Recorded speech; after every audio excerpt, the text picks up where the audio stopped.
part of the global south. We align ourselves politically, sentimentally, and especially in the purpose of pursuing peaceful development.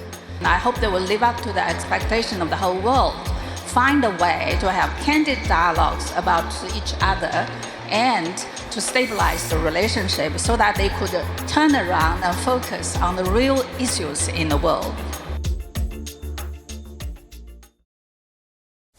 Nobody is really sure exactly what is the global south. China is supposed to be the leader, maybe, of the global south. So can you give me your definition of the global south? I mean, do you accept this terminology?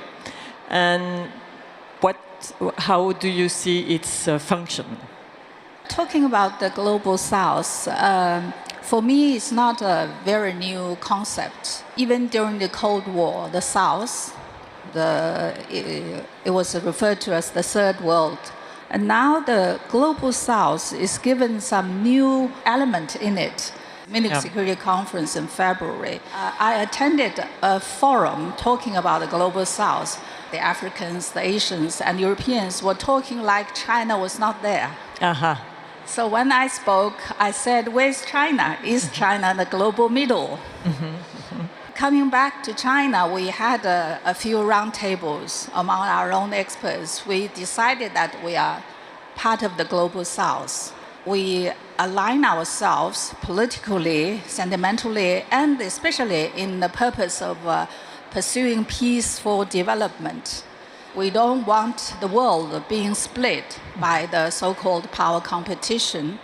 We don't want the economic globalization being affected. And in that sense, I think China does attaches itself to the global south. On the global south, on different issues, it's multifaceted.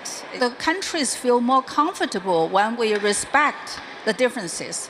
I don't think global south should become a very close bloc, agreeing on everything. That won't happen. In this very complex world, and some say fragmented world, we have a major axis, if I may say, which is the competition between the US and China. The two presidents of these two countries or powers are supposed to meet very soon in San Francisco. What can we expect from this? When you talk about China-US rising rivalry, competition, I would like to say that China has been at the receiving end of the American-initiated strategic competition, and China feels that we have to fight back. We have to stay firm and fight back. Donald Trump launched the trade war with China, and President Biden's administration did not change it, although in 2020, China's trade surplus is about 18 billion more than in 2018 when the trade war was launched. So it was not achieved its purpose. And the US side is making the competition with China more systematic and more focused on trade and technology. I think because the purpose of this competition with China is to prevent China from taking over its power politics. It's not because that China has a policy or China has done anything to challenge US leadership in the world. China has no intention to become a leader of the world. At least we don't think we have that kind of ambition or capability. I think the danger is that US adjustment of its strategic policies has very strong influence on the global affairs.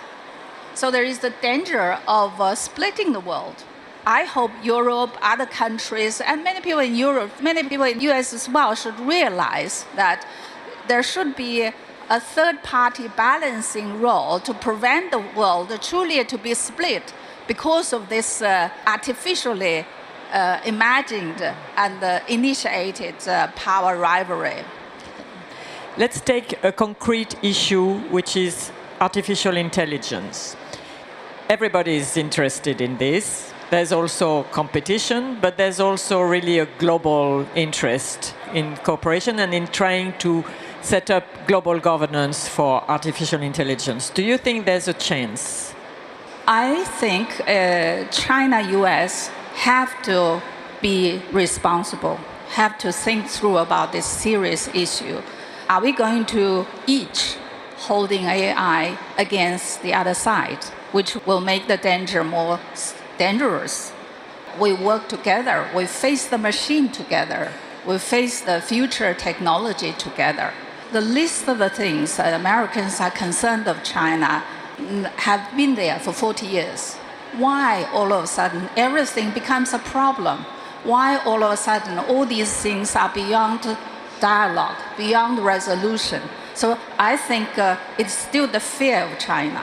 I'm glad that the two leaders are going to meet in San Francisco, and there's a very high expectation. I hope they will live up to the expectation of the whole world, find a way to have candid dialogues about each other and to stabilize the relationship so that they could turn around and focus on the real issues in the world.